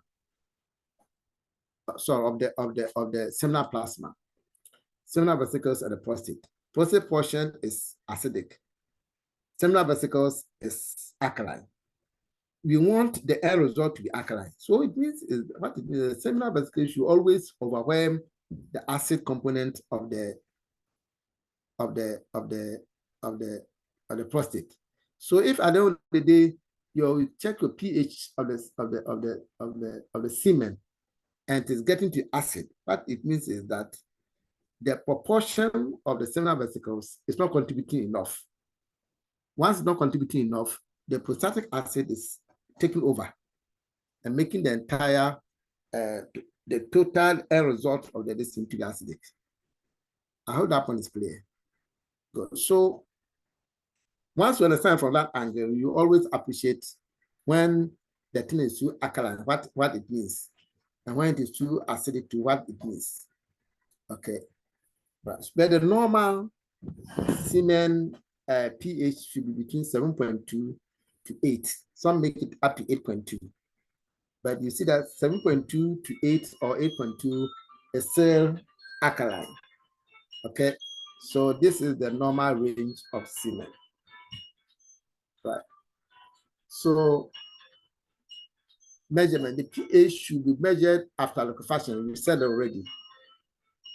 At a uniform time, preferably after 30 minutes, but in any case, within 1 hour of ejaculation. You explain why it should not be more than 1 hour after ejaculation. A drop of well-mixed semen is spread evenly over a pH strip of 6.1 to 10 to test semen.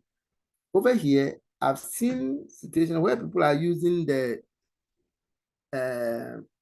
pH parameter on the urine strip, the multi-6, to do when they are doing the pH of the semen, they are using that. That is wrong, because here we are checking for a pH of 7.2 to 8 or 8.2. So it means that you want 7.2, it can be 7.3, it can be 7.4, it can be 7.5. There's this 0.1, this indications.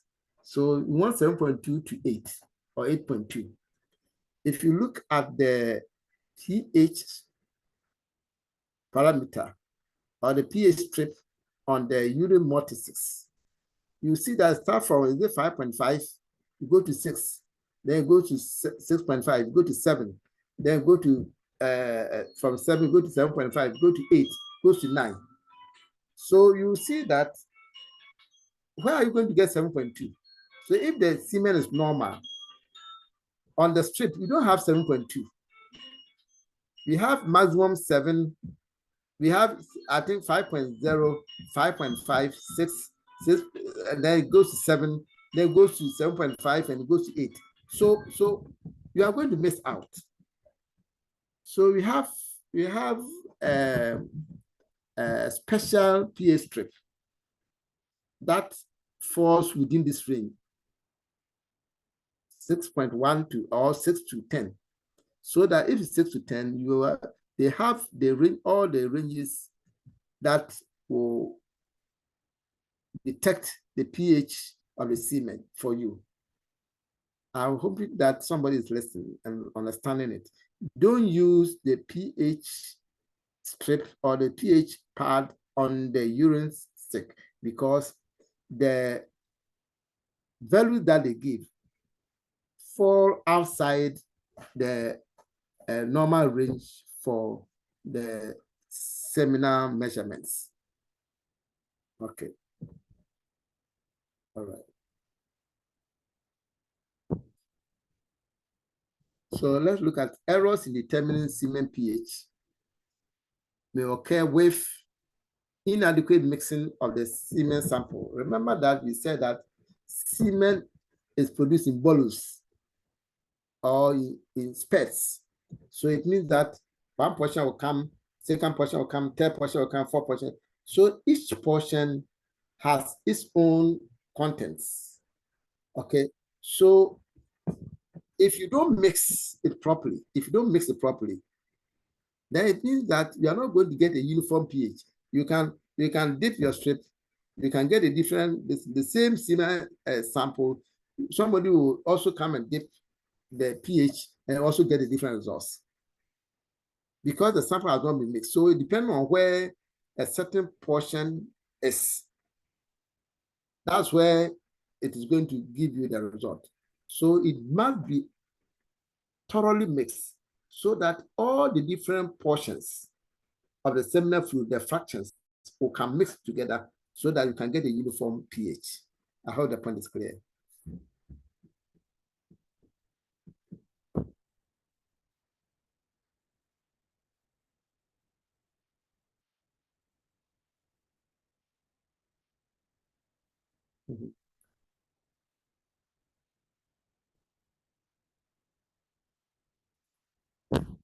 All right. My lab don't use this. I don't, as far as the semen is concerned, I don't recommend the pH meters, because you see, the semen sample itself, many times, is not in large volumes. You can get semen which is around 1 ml, even though that's low volume. But you still have to work on it, except that you are going to report that it is low volume. Okay.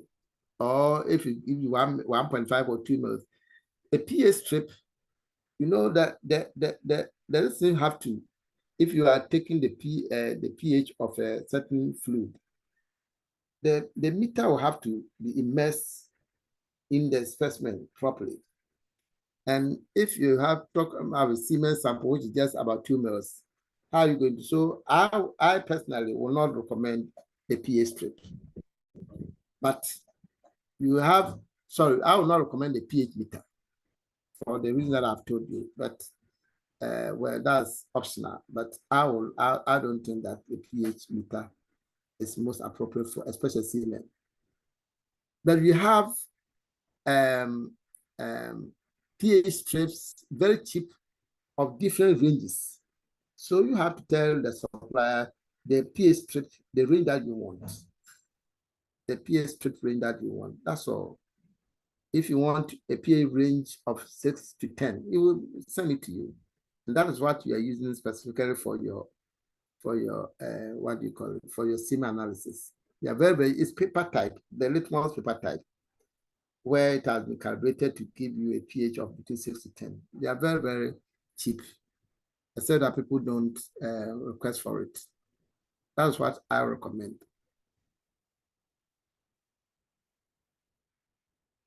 So here, the recommendation is that for, let me go back, the testing.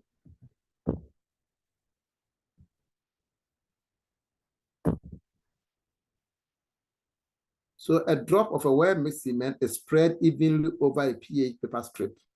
You test for the semen. Wait for about 30 seconds for the color of the impregnated zone to become uniform, and then compare color to the calibration strip. What we are saying here is that just you don't even have to dip the strip into the specimen. Just take a small drop, okay, and then spread it on the paper. This one is usually a paper form. I'm sure you have seen this litmus paper. It's a paper form. So just spread it on it. Wait for about 30 seconds for the color to develop. And then you compare as you do with all other colorimetric parameters. So then you compare with the color on the strip. That's all. That's all, please.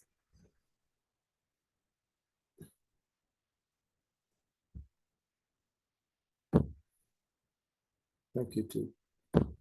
Right. So inadequate mixing, like I've said, because semen is produced in spats in different fractions. So if you don't mix, you are not going to get a uniform specimen. Incomplete ejaculation or collection errors, like we said, if the semen is coming, because they're coming in fractions, each fraction has its own contents or composition of the pH. So if, for example, if it's coming from the first fraction, like we said, it's mostly coming from the prostate. And so it is more going to be acidic. So if you lose that portion, for example, if you lose that portion, and then you are collecting the other portion from the seminal vesicles, seminal vesicles is completely more alkaline. And so you are going to get a high alkaline pH. And once you get a high alkaline pH, normally it also tells you that the prostatic portion is not complete. Okay, or it can tell you there's an infection, or it gives you suspicion that whenever there's infection, pH will go high, and so forth and so on. So that is how you have to appreciate the whole concept. So not just doing the test, but also understanding what it is, and then what it is likely to be the interpretation, and for that matter, its diagnostic impact. And then, of course, measurement made several hours after the semen. I think we said this already. Semen pH is influenced by the loss of CO2 that occurs after the production and tends to increase with time after ejaculation. All that we're saying is that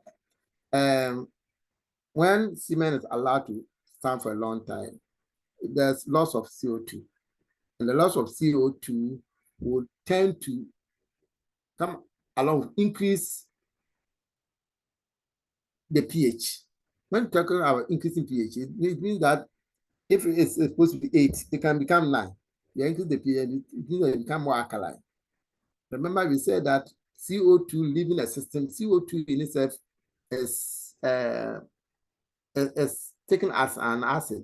It's like, we breathe out CO2. We take in oxygen, we breathe in oxygen and breathe out CO2. If you sleep, you see that the rate of expiration goes down. Okay, the rate at which you respire, the rate at which you give out oxygen, CO2. Remember, you are giving out CO2. Okay, for your normal breathing, you are giving out CO2 and you're taking oxygen. If you sleep, you go into what we call hypoventilation.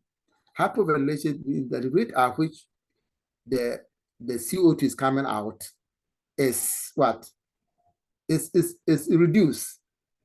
Okay, once you sleep, the rate at which you are breathing is reduced. And so it means the rate at which CO2 is coming out is also reduced. So what will happen? It means that the body is retaining more CO2. But the CO2 is supposed to come out at a certain rate. Meanwhile, you are not, because you are asleep, you are not giving that quantity of CO2 which is supposed to come out. And so the CO2 will cause the body to go into acidotic state.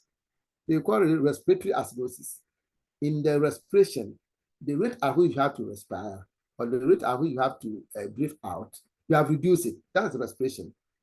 Okay. And then because you have reduced it, you are causing the body to retain more CO2. And because CO2 is going to form acid with water, then it means that the body has become more acidic. And that is called respiratory acidosis. That's how come the early morning urines are acidic. They are acidic because, you see, the kidney is supposed to also regulate the pH of the body. That's one of the key functions of the body is to also, the kidney is also to regulation of the body pH. So if now, because the person is sleeping, is not able to give off too much of the carbon dioxide, then it is causing the body to become acidotic. So it means the excess H ions will have to be absorbed by the kidney and then excreted out. And therefore, morning urine automatically is supposed to be acidic. So if somebody's morning urine is not acidic, that's a problem. That's a problem. Morning urine, unless the person, sometimes the urine becomes accumulated in the bladder. If the person has an infection, then the urine, which is supposed to be acidic, if the patient has cystitis or bacteria in the bladder, then the bacteria will also convert, a lot of bacteria will produce urease. And then you know that urine, major inorganic component is what? Is urea. And then a lot of organisms produce split urea. So they will split, they have urease which will split urea and then produce ammonia. And ammonia is highly alkaline. And so the morning urine, instead of being acidic, become alkaline. So if morning urine is alkaline, you suspect that there's an infection. There's some bacteria there which is causing the urine to transform from acidic to become alkaline. Okay, so that's how science works. All right, so what I'm saying to this is that once semen has been produced, one of the things that will escape is CO2. And whenever you have CO2 escaping, CO2 is a component of acid. And so once acid is now escaping, the entire system, the remaining system becomes more alkaline, as simple as that. So what we are saying is that if you want to do the pH of semen, you don't wait after 3 hours, you are not going to do your pH. It is going to give you a high pH. The high pH not because the patient's semen is alkaline. It is because you have allowed the semen to stand for a long time, CO2 has escaped and will automatically convert the semen to become more alkaline. So I'm hoping that these things will be well understood.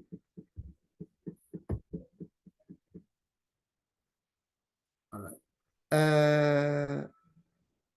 Okay, let me do this one, last one, then you. So diagnostic interpretation of semen pH. When it is extremely acidic, less than 6.5, indicates agenesis or absence of the seminal vesicles or dysgenesis. It means that there's a problem with seminal vesicles if it's acidic. Because if it's acidic, it means that the component from the seminal vesicles, which is supposed to be alkaline, to be able to overcome the acid component of the prostate is lacking. And so whenever the semen pH is acidic, you are targeting the seminal vesicles. As simple as that. Semen pH, when you see 8, there's urinary tract infection. There's decreased secretion of acidic products by the prostate. So I'm sure that you appreciate the significance of the pH. We will end here. Tomorrow, God willing, we will start with the other things. I don't want us to load ourselves too much. I'm sure we'll be able to finish by Saturday. So we bring today's session to a close. And thank you for your time. I think all of us are tired. And see you tomorrow. If there's any question, please bring it up.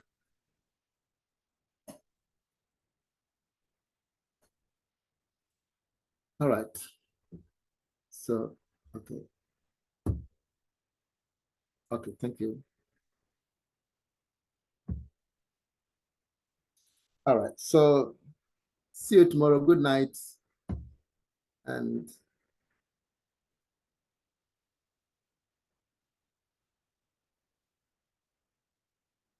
metabolic acidosis, can it affect sperm count? Okay. When you're talking about metabolic acidosis, probably one thing that comes to mind will be diabetes. When you are talking about respiratory acidosis or metabolic acidosis, respiratory acidosis is where the other acidosis or alkalosis is due to your respiratory activities. Okay. Then if it's metabolic too, it can be metabolic acidosis or alkalosis depending on what is causing it. So if it's metabolic activities or due to what you eat and so forth and so on. So what I know about diabetes is that it can cause, it can cause decay, diabetic ketoacidosis, where the body is overwhelmed by ketosis, ketone bodies. And I'm sure you know the ketone bodies. Acetoacetate, beta hydroxybutyric acid, and then what? The acetone. Okay. This in the absence of, in diabetes, the body is unable to utilize the glucose, and therefore the body will force on the metabolism of the fat. That will lead to the what is described as the ketone bodies, the acetone, the hydroxybutyric acid, and then the acetoacetate. So, and all these are acids, and so they make the body become acidotic. Make the body become acidotic, and as a result of metabolism. Okay, so it becomes metabolic acidosis. But the underlying factor is due to diabetes. And all of us know that diabetes can affect semen. In fact, it can even affect semen, what we call the volume of semen to produce. We know this already. Okay, so as far as I know, if you're talking about metabolic acidosis, here, the cause which can lead to metabolic acidosis, which I know, is diabetes. And it leads to the decay, which all of us know about diabetic ketoacidosis. You know why sometimes a doctor can look at a patient and then diagnose decay. Like we said, once we have decay, the overwhelming cause is the ketone bodies, one of which is acetone. Acetone is very volatile. And you know that acetone has a very smell. You can smell acetone. So if the patient has a keto DKA, you smell, in fact, you breathe out acetone. And any good doctor will smell acetone and say, no, this patient, I'm suspecting that is a DKA patient. And then you go and do the what do you call it? The glucose, and then also urines, and you see that you're getting a lot of your ketone, your urine ketones are showing positive, and so forth and so on.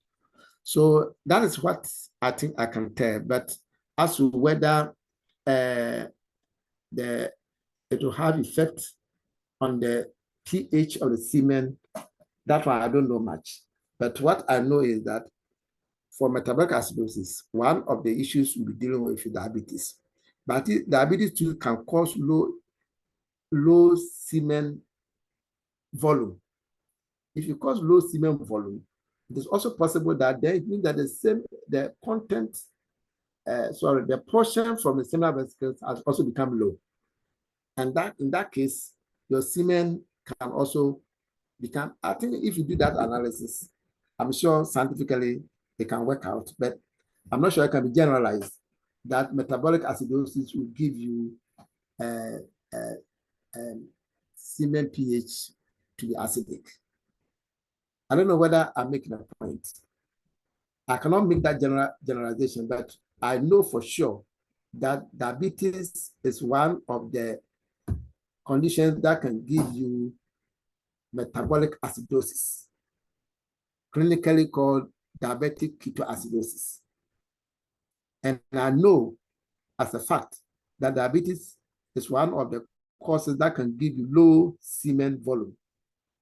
If just like you have low androgen deficiency, the low testosterone can give you low semen volume. Diabetes too can give you low semen volume. If can give you low semen volume, the chances are that the portion of semen, the portion coming from the seminal vesicles could also be low. And if seminal vesicle portion is low, it is likely that they were overwhelmed by the prostatic portion, and that will give you a pH to be acidic. I think we can make that conclusion, but not generalization of it. Thank you. All right. So God willing, see you tomorrow. And please, those of you who have not filled the practical Google, please do that, because after tomorrow, we are going to look at those who have failed and make a determination when to do it. Okay. Let me also give you this information that after the practicals, whether it's going to be done this next week or whatever, when we finish the practicals, you give, because Christmas is also coming, we give you about 2 weeks to prepare for the final exams. The final exams, you take the andrology one, which you have done already as one already. It will not come again. So from the seminology through to the semen analysis proper will become the second section. And when we finish with that, then we are going to put this result plus the first one that you did together. And then those who don't make the mark, you give you 1 week to prepare for a receipt, because we want everybody to pass. So those who will not make the mark, you do a receipt, and then when you finish with all of you can now be certificated. That's the plan for now.